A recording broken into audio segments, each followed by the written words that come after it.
essa guerra, não, de certa forma, não é um capital eleitoral bom para o Biden? No panorama de hoje pode ser, mas a gente não sabe como é que as coisas vão ficar no mês seguinte, daqui a 6 meses, Bosco. Preciso lembrar uma coisa. Os Estados Unidos têm as reservas de petróleo estratégicas dele ali entre o Texas e a Louisiana. Né?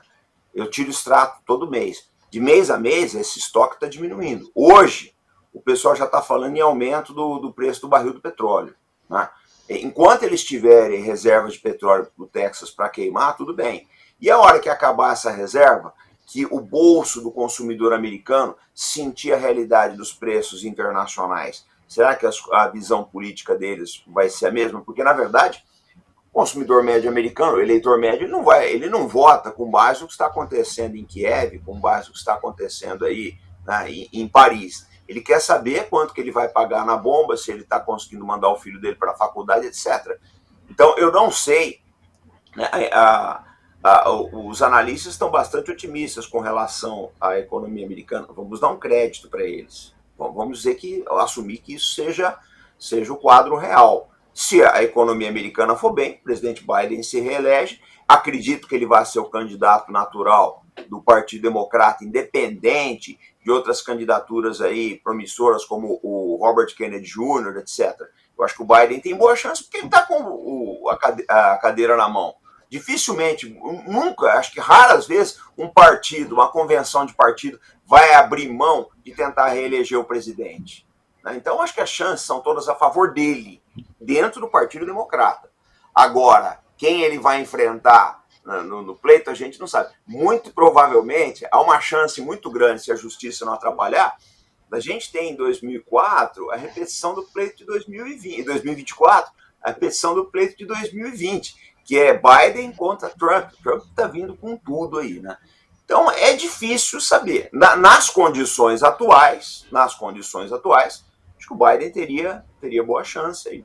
Nós não sabemos o que vai acontecer dentro de um ano e meio ainda, né? Um ano e meio. Comandante, tem mais um monte de perguntas aqui, inclusive algumas já entrando pela questão lá de Israel, mas a nossa Silvia Colombo precisa vir para essa nossa conversa aqui. E, Silvia, você tem alguma pergunta aí para fazer para o nosso comandante? Tenho sim, Bosco. Bom dia, comandante. Tudo bom, Silvio? Tudo bom. Estava escutando o senhor falar sobre a imprensa, né? E a mídia mainstream.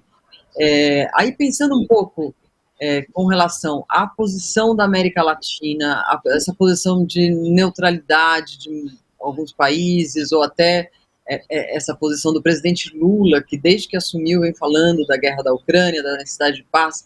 Eu gostaria de saber o quanto a desinformação impacta no alargamento dessa guerra e qual o peso da América Latina, principalmente do Brasil, nessas negociações ou num possível diálogo para a paz.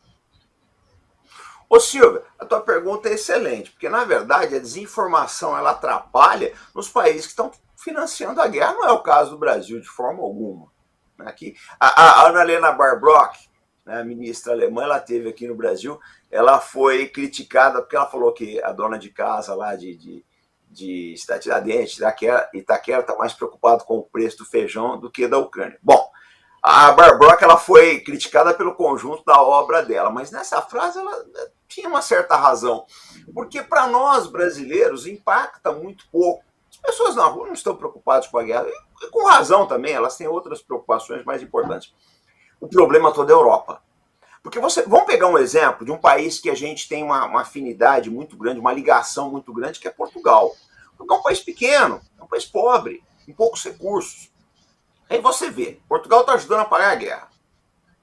Portugal está enviando insumos militares, que ele já tem poucos. Essa aqui é a verdade. Carros de combate, uma série de outros itens aí. Portugal está sentindo impacto inflacionário, deve sentir mais agora com a crise dos grãos. Então, se a realidade chegar para a classe média portuguesa, para a sociedade portuguesa de um modo geral, lógico que vai haver pressão nas ruas para acabar essa guerra. A Itália está sentindo muito essa crise. Só que o que acontece? A gente só não vê a população tomando as ruas porque até o momento, na cabeça de uma boa parte da sociedade europeia, ainda existe a ideia de que a Ucrânia está ganhando a guerra, que é uma causa justa e que lhe diz respeito a ele, cidadão europeu. Mas, primeiro, a situação militar da Ucrânia é muito difícil e isso o europeu não sabe, né? A causa, ela tem controvérsias aí, dá bastante controvérsias com relação à causa.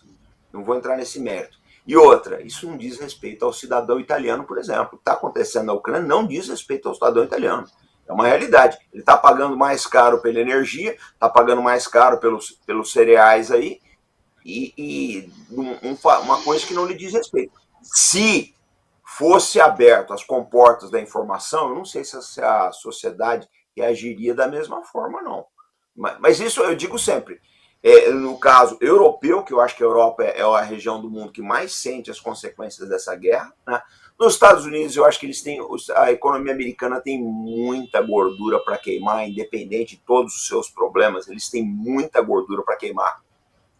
Vai levar tempo para perceber. E aqui no Brasil, o impacto da guerra, vamos ser sinceros, ele foi mínimo, né?